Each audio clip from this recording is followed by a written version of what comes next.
Fuel on the fire that there's a potential, maybe a divorce or some sort of rockiness going on in the Obamas relationship. They both posted these mirrored, very choreographed Valentine's Day messages on X, but he was just seen at an LA, the basketball team. What's it called? I can't remember the name. The Clippers, thank you. Game without her. And Barack Obama is known for his calm style and polished speeches, but Megyn Kelly isn't fooled. She calls out what she sees as his obsession with protecting his legacy while avoiding responsibility. Obama tries to stay above the chaos, acting untouchable, but Kelly pulls him back down and exposes the flaws in his image. For once, the smooth operator doesn't look so smooth. Stole his first term as president. These absolute liars who run around trying to act like they're the protectors of democracy completely ruined it, tried to undermine it at every turn and at the highest levels with lies, with out and out lies that were really serious, and changed foreign policy and changed the course of history in this country in Trump's presidency. And there must be accountability. There has to be actual criminal accountability for those who lied. And I can't wait to see this administration. Barack Obama has spent years shaping his image as the untouchable statesman, calm, polished, and above the chaos of politics. But Megyn Kelly isn't buying it. To her, he's not a visionary leader, just someone repeating the same act for over a decade while cracks quietly appear in the legacy he's trying so hard to protect. And then with Steve Ballmer, who's the owner, he's been on this show.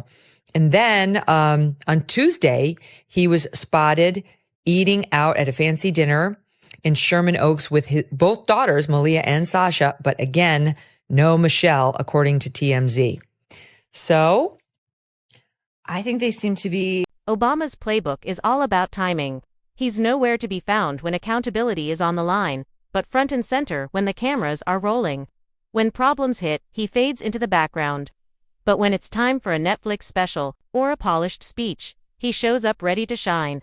Megyn Kelly calls this out for what it is: control. Control over the story, the image, and most of all, his relevance. To me, it's like the elevation of Barack Obama was important to the left in this country. It was important to them. It was, you've made this point too, they were working something out of their own, about their own history, their own feelings, race, and so on. And factoring in, yes, point taken that Sheila is half Japanese too, but also half Dutch. So she looks white. So a white-ish ex-girlfriend fantasizing about having gay sex, that was not part of the program. No one would have any interest in that. They only wanted to elevate the 2004 Democratic National Convention speaker. There is no black, red America. There is no blue America. And that's the real issue. It's not leadership, it's self-promotion. Obama isn't acting like a former president, he's acting like the brand ambassador for himself. Every speech, every media appearance, every move after the White House looks more like a marketing campaign to prove he's still relevant. Megyn Kelly doesn't buy it. She calls it exactly what it is: insecurity, dressed up as influence. Saw that he was seen at a basketball game without her. I'm like, well, that's no big deal. Doug would go to a basketball game without me all the time. I would say, go without me. But then when I heard, then he went on to meet with their daughters. Right. Like there was, you know how it is. Like every parent who's got girls who are in college is like dying to spend time with their daughters. And so this is an opportunity to see both of them. And she's not there. So I don't know why, but this just keeps happening. And that Valentine's Day message was so ridiculously... The irony is hard to miss. A man who once led the free world now acts like an influencer, chasing likes, desperate to stay in the spotlight. Obama's brand looks even weaker than his legacy, and Megyn Kelly doesn't hesitate to call it out. What's worse than someone who claims to be above criticism? Someone who claims it while secretly craving constant validation. That intelligence community assessment of January 17 was set to downplay Russian interference in the 2016 election. And then after a meeting with Obama and the top intelligence community officials, or at Obama's direction at least, the intelligence community did a complete 180 and played up Russian interference instead of... Obama loves to shine in the glow of nostalgia, constantly reminding people of the hope and change era as if it was some golden age. But once you cut through the slogans and speeches, the record tells a different story. A healthcare plan that struggled from the start, foreign policies that left regions unstable, and a political machine that eventually paved the way for Donald Trump. Yet, Obama still carries himself like history owes him credit. Megyn Kelly isn't buying it. She argues his obsession with image doesn't show strength, it shows fear. If Obama truly believed in his legacy, he'd let it speak for itself. Instead, he keeps reappearing, not because the country needs him, but because he's terrified of being forgotten. For a man who once commanded the world's attention, irrelevance is the one thing he can't handle, and Kelly isn't afraid to call that out. Girlfriends without mentioning one of the other barn burners.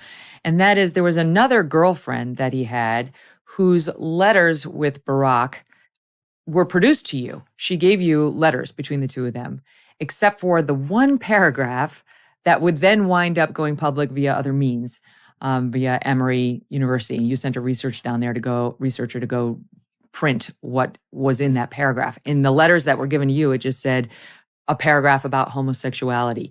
This has made a lot of news, but it turns out that he was writing to his then girlfriend, this is back in the younger years, about how he had repeated fantasies of having sex with men.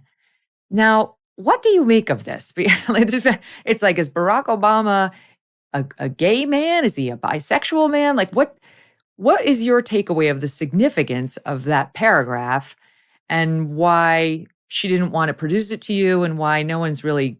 That's why Obama keeps popping up in cultural spaces, Netflix deals, podcasts, polished interviews. He wants to be seen as the wise elder of the Democratic Party, not the president who left his party weaker and opened the door for Trump. He doesn't want history to remember failure. He wants to be remembered as the philosopher king of American politics.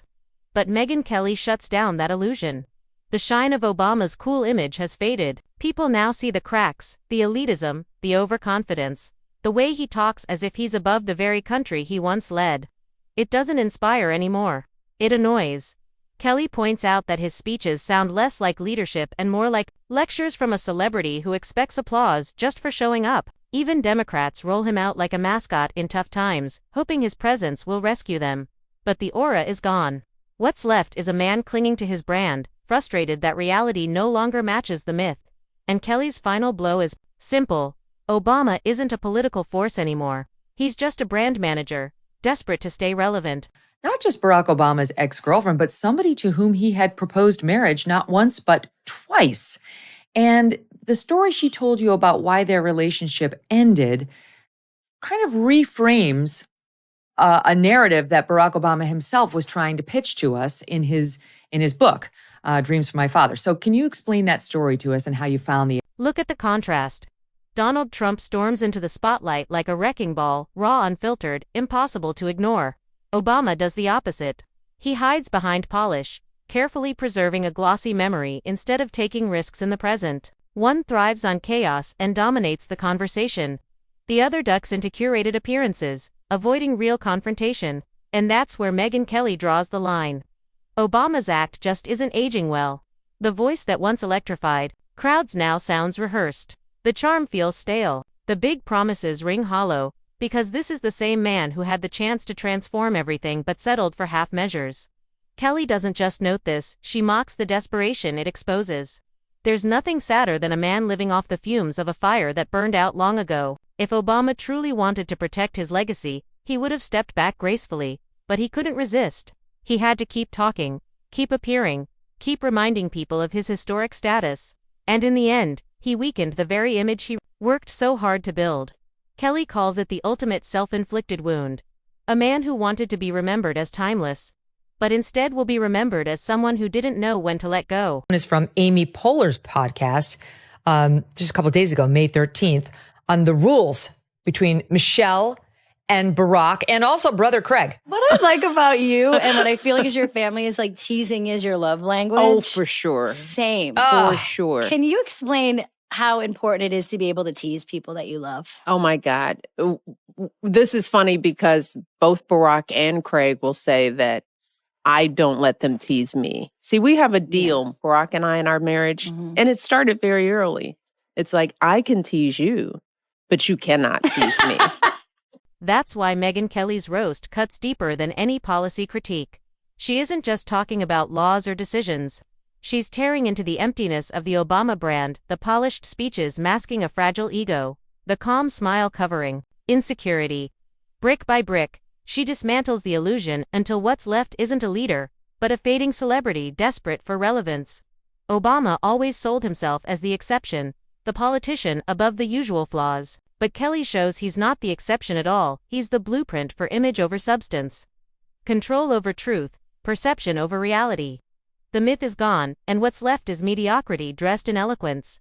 And here's the brutal part. Obama doesn't live like a retired leader confident in his legacy. He lives like a Hollywood actor fighting career decline, chasing one more production to keep his name alive.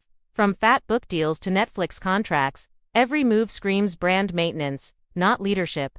And that's where Kelly's critique stings, because what does it say about a so-called world leader when he spends more time curating a streaming career than confronting the failures he left behind?